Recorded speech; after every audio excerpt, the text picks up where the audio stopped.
Hey, what's up guys? Joker here. Today we've got a couple more news stories to get through in the world of graphics cards. The first concerning AMD and a rumor that says there will be a shortage of Radeon VII cards at launch on February 7th. And also we have some more information on whether or not we will see adaptive sync support on Nvidia graphics cards before Pascal.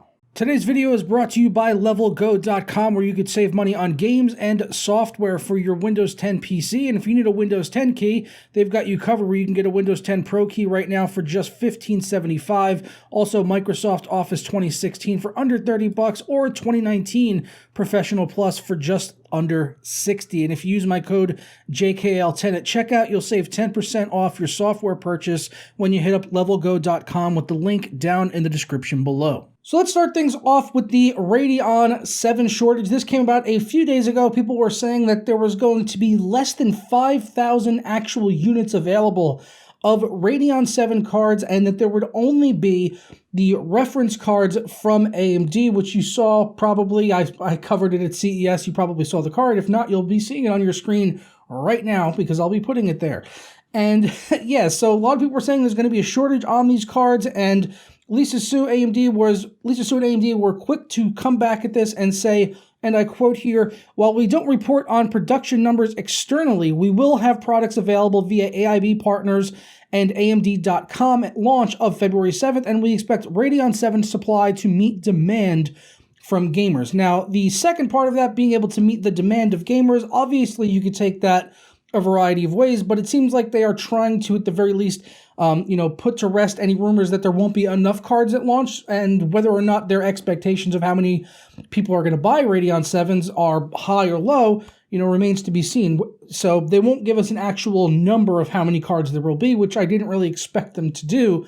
But they seem fairly confident, at least, that cards will be available at launch on February 7th, and they also confirmed the existence of add-in board partners doing cards. So there will not just be a reference model of the card, and since they're making that information public, I can also back them up, at least on that portion of the statement, because I spoke with add-in board partners at CES last week, and I learned that there will definitely be add-in board cards. Whether or not they'll be available on February 7th, I think still remains to be seen.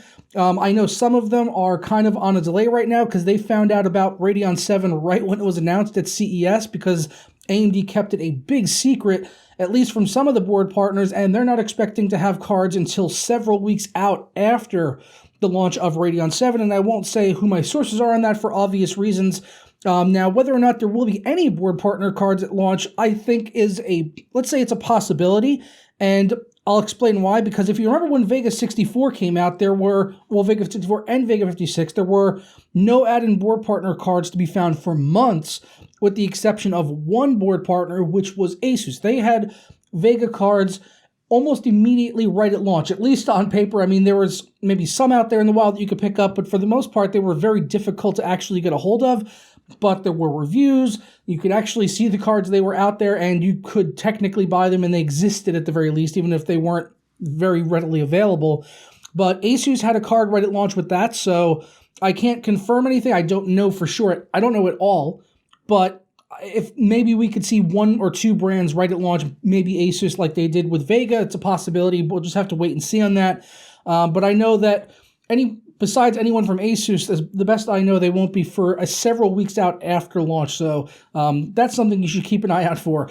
Next up, we have some more information on Nvidia and their support of adaptive sync displays, which I already covered when the driver went live on the 15th, just a few days ago. And if you watched the keynote and you paid attention to the content that you've seen, you know that Nvidia only announced support for Pascal as well as Turing graphics cards. So that's the new RTX cards, and Pascal would be anything inside of the 10 series. So that's all that they are supporting right now. However, people have been asking whether or not previous generations would be supported, since G-Sync is supported on those generations, to which Nvidia has now responded via the GeForce forums that will not be the case. So anything Maxwell and below, according to Manuel Guzman over on the GeForce forums, who is part of the GeForce team, he's someone I've spoken to in the past on Twitter, has helped me out with driver issues and stuff, so he's part of the driver team with Nvidia GeForce. And after being asked on the forums, he said, "Sorry, but we do not have plans to add support for Maxwell and below. So if you're running anything like a 980 Ti and below, it looks like that you're not going to be getting support, and Nvidia is not planning to support it in the future to have adaptive sync working on those cards via a driver update, which is kind of weird. I really don't know why they would choose to limit it to just Pascal and Turing, because everything we know about these cards doesn't seem like there's a physical limitation.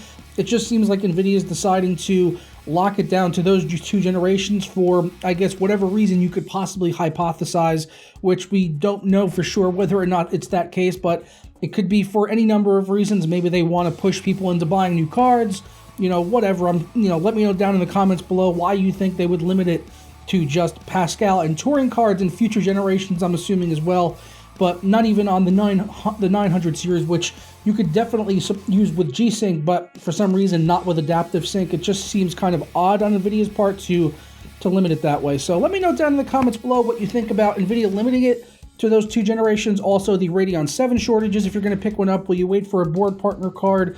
I'll definitely be testing Radeon 7 at launch on the reference model, and I'll probably have board partner cards later on. So yeah, stay tuned. Make sure you stay tuned for that content. If you enjoyed today's video or learned something new, don't forget to leave a thumbs up on it and subscribe if you're not already. And if you have been here for a while, you can always ring the notification bell. That way you never miss a moment of content here on the channel. And I'll see you all tomorrow for another video. Ta-ra.